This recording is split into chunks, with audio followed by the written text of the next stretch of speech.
Hello Capricorn, welcome to Guruma Hindi tarot. और ये reading है 13 दिसंबर से लेके 19 दिसंबर तक की। तो चलिए देखते हैं आपके लिए क्या मैसेजेस हैं इस वीक में और आप क्या एक्सपेक्ट कर सकते हैं अपनी लव लाइफ में।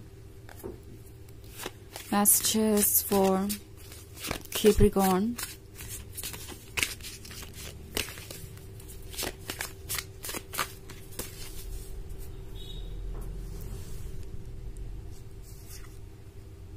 Daughter of Knives, the Emperor, Nine of Skulls, Ten of Knives,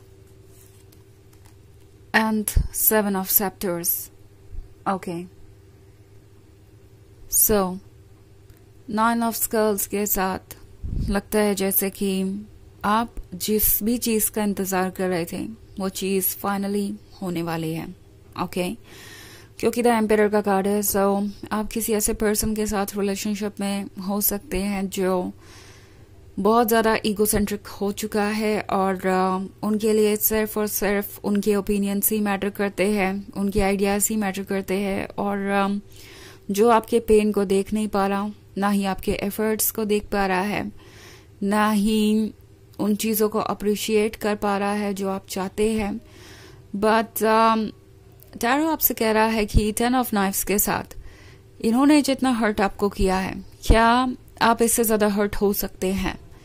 यानी कहने का मतलब ये है कि क्या इस रिलेशनशिप में अपना और वक्त और ज्यादा लव इन्वेस्ट करना ठीक है? टैरो आपसे पूछ रहा है कि क्या एक ऐसे टॉक्सिक रिलेशनशिप में आप रह सकते हैं जहां आपको अनडिजायरेबल सा महसूस हो रहा है, या जहां आपको ऐसा लग रहा है कि आपके एफर्ट को अप्रिशिएट करने वाला कोई नहीं है, आपको वैसा प्यार देने वाला कोई नहीं है जो आप डिजर्व करते हैं। सो 7 ऑफ सेप्टर्स के साथ टैरो आपसे कह रहा है कि ये वक्त है फाइनली किसी फेज से बाहर आने का। ओके आप बहुत वल्नरेबल फील कर रहे हैं 10 ऑफ नाइफ्स के साथ, आप बहुत ज्यादा पेन में हैं और अब इससे ज्यादा पेन में आप हो नहीं सकते। सो यहां से चीजें आप पॉजिटिव ही होंगी। और 7 ऑफ सेप्टर्स आपसे कह रहा है कि इन सब इल्यूजन से ऊपर उठिए। ये जो कोई भी है ये इतना इम्पोर्टेंट नहीं है कि आप इनके लिए खुद को सेक्रीफाइस कर दें। दुनिया में कोई भी इतना इम्पोर्टेंट नहीं है कि उस पर्सन के लिए आप खुद को सेक्रीफाइस कर दें, क्योंकि 10 ऑफ नाइफ्स के साथ आप इस प्रोसेस में अपने आप को लूज करते जा रहे हैं। ऐसा लग रहा है कि चाहे जितने भी एफर्ट्स आप करें कोई एफर्ट काम नहीं आ रहा और आप हेल्पलेस हो गए हैं। तो टैरो आपसे कह रहा है कि ये वक्त है इस सिचुएशन से बाहर आने का और अपने आप को एक मौका देने का। नाउ इसका मतलब ये नहीं है कि आप ओवरनाइट हील कर जाएंगे या सारे मेमोरीज कहीं डिलीट हो जाएंगी या आपको दोबारा कभी पेन नहीं महसूस होगा। ये एक हीलिंग का प्रोसेस है। सो शुरुआत में ऐसा हो सकता है कि आप आगे बढ़े, आपको कुछ समय के लिए अच्छा फील हो, लाइक आप फाइनली उन्हें भूल चुके हैं, ओवरकम कर चुके हैं बाधाओं को, एंड देन फिर वही सिचुएशन क्रिएट हो सकती है, आप फिर से वही सब कुछ फील कर सकते हैं। बट इसका मतलब ये नहीं है कि आप हील नहीं कर रहे हैं और आपको आगे नहीं बढ़ना चाहिए। 7 ऑफ सेप्टर्स आपकी सोल की पावर को दर्शाता है। 7 ऑफ सेप्टर्स आपके उस अटेम्प्ट को दर्शाता है जिसमें आप खुद को फ्री करना चाहते हैं इस सफरिंग से। ऐसा लग रहा है आप एक काफी टॉक्सिक रिलेशनशिप में हैं जहां आप ट्रैप्ड सा महसूस कर रहे हैं। डॉटर ऑफ नाइफ्स का कार्ड है, तो डॉटर ऑफ नाइफ्स आपसे कह रही है कि खुद को प्रोटेक्ट कीजिए, अपने लाइफ में और ज्यादा नेगेटिविटी को वेलकम मत कीजिए। जस्ट बिकॉज इमोशनली आप किसी पर डिपेंडेंट है, इसका मतलब ये नहीं है कि आप हमेशा ही ऐसा फील करेंगे या उनके बिना आपकी जिंदगी अच्छी नहीं होगी या आपको दोबारा कभी कोई प्यार नहीं करेगा या आपको किसी से प्यार नहीं होगा।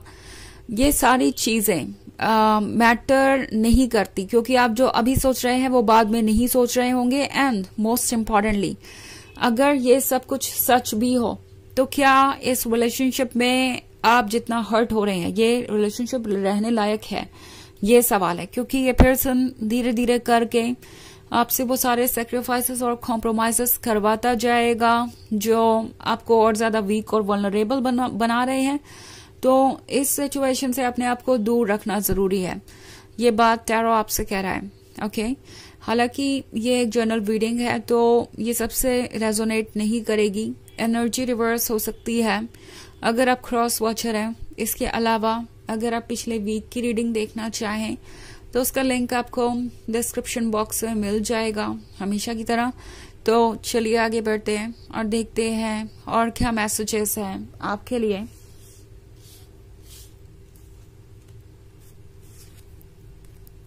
The priestess, Lord of knifes,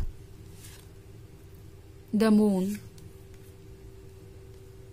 10 of scepters and 8 of grails. Okay, तो द प्रीस्टेस आपसे कह रही है कि जरूरी है डेप्थ में जाना, जरूरी है चीजों को केयरफुली एनालाइज करना, बिकॉज आप जब तक अपने डेप्थ में नहीं जाएंगे आपको पता ही नहीं चलेगा कि आप कितने ज्यादा हर्ट है और इसका रीजन क्या है। अपने ऊपर ध्यान देना जरूरी है कि आप अपने लाइफ से क्या चाहते हैं और क्या मिल रहा है। क्या आप एक ऐसा ही रिलेशनशिप चाहते थे? क्योंकि द मून के साथ आप हर्ट नजर आ रहे हैं। ऐसा लग रहा है कि किसी ने आपके सारे एफर्ट्स को बिल्कुल ही यूजलेस कर दिया हो। ऐसा लग रहा है कि आप दोबारा से जीरो पे महसूस कर रहे हैं। इनफैक्ट 8 ऑफ ग्रेल्स एक ऐसे पर्सन के बारे में बात कर रहा है जो कि अपने अच्छे वक्त में एक किंग की तरह था। अगर आप इस पर्सन को देखें तो उन्होंने ये क्राउन पहन रखा, तो ये आपके बारे में बात कर रहा है। इनसे मिलने से पहले आप कौन थे?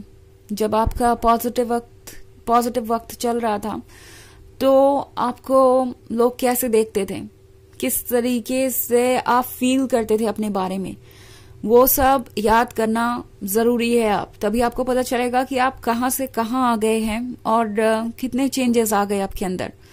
तो 8 ऑफ ग्रेल्स आपसे कह रहा है कि आप अभी भी वही किंग है, बस अपने आप को फ्री करने की जरूरत है। एक टॉक्सिक रिलेशनशिप में आप हो सकते हैं। ऑल्सो लॉर्ड ऑफ नाइफ्स है, तो मैं आपके अंदर एक तरीके की बेचैनी देख रही हूँ। और बेचैनी हो भी क्यों ना, जिस सिचुएशन में आप हैं उस सिचुएशन से कोई भी निकलने के लिए जितने एफर्ट्स हो सकता है उतने एफर्ट्स करेगा। तो 7 ऑफ सेप्टर्स आपसे सिर्फ एक ही बात कह रहा है कि आप अपने आप को इस सिचुएशन से निकाल सकते हैं। द एम्परर काफी मैनिपुलेटिव हो सकता है, आपको ऐसा बिलीव करवा सकता है कि यह आपकी ही गलती है या आप और एफर्ट कर सकते हैं इस रिलेशनशिप को बचाने के लिए। द एम्परर कभी कभी बहुत स्वीट बातें कर सकता है, एक परफेक्ट लवर बन सकता है, और फिर दूसरे ही पॉइंट पे काफी टॉक्सिक भी हो सकता है। तो डेफिनेटली ये एक अच्छा बिहेवियर नहीं है। ये एक मैच्योर और इंटरेस्टिंग पर्सन की निशानी नहीं है। इट्स लाइक ये पर्सन खुद ही अनहेल्दी है। ओके, ये खुद ही बहुत सारे इनसिक्योरिटीज और इश्यूज से डील कर रहे हैं और वही सारी चीजें ये आप पे भी प्रोजेक्ट करते हैं। इनका फ्रस्ट्रेशन इन्हें परेशान करता है तो वो आप पे चीजें ब्लेम करते हैं। तो द थिंग इज कि ये पर्सन अभी रिलेशनशिप में आने के काबिल नहीं है, इसके लिए प्रिपेयर्ड नहीं है और आप दोनों बिल्कुल डिफरेंट है, डिफरेंट पेज पे हैं। सो आपको अगर अपने आप को इस सिचुएशन से निकालना है तो किसी भी तरीके की टॉक्सिसिटी से दूरी बनानी होगी और आप ये कर सकते हैं। इनफैक्ट 10 ऑफ सेप्टर्स का कार्ड है, तो मुझे लगता है कि आप ये करने ही वाले हैं या ऑलरेडी करना शुरू कर चुके हैं। धीरे धीरे पुरानी चीजों को साइड करके आगे बढ़ना, पुरानी चीजों को इम्पोर्टेंस ना देना, अपने ऊपर बर्डन मत कैरी कीजिए क्योंकि आप बहुत सारा बर्डन कैरी कर रहे थे इस पर्सन की वजह से, खुद को जज कर रहे थे, दूसरों की एक्सपेक्टेशंस का बर्डन कैरी कर करके आप थक चुके हैं। तो टैरो आपसे कह रहा है कि अपने साथ ये मत कीजिए। आप फ्रीडम डिजर्व करते हैं, आप हैप्पीनेस डिजर्व करते हैं। तो चलिए देखते हैं आपके लिए ऑरेकल मैसेज क्या है।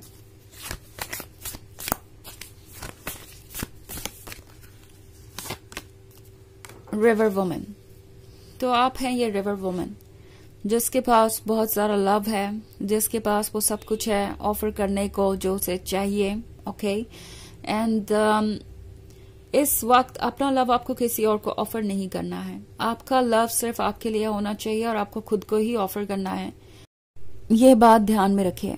ओके, ये है रीडिंग इस वीक की। आई होप आपको अच्छी लगी होगी। Thanks for watching. Till next video, bye.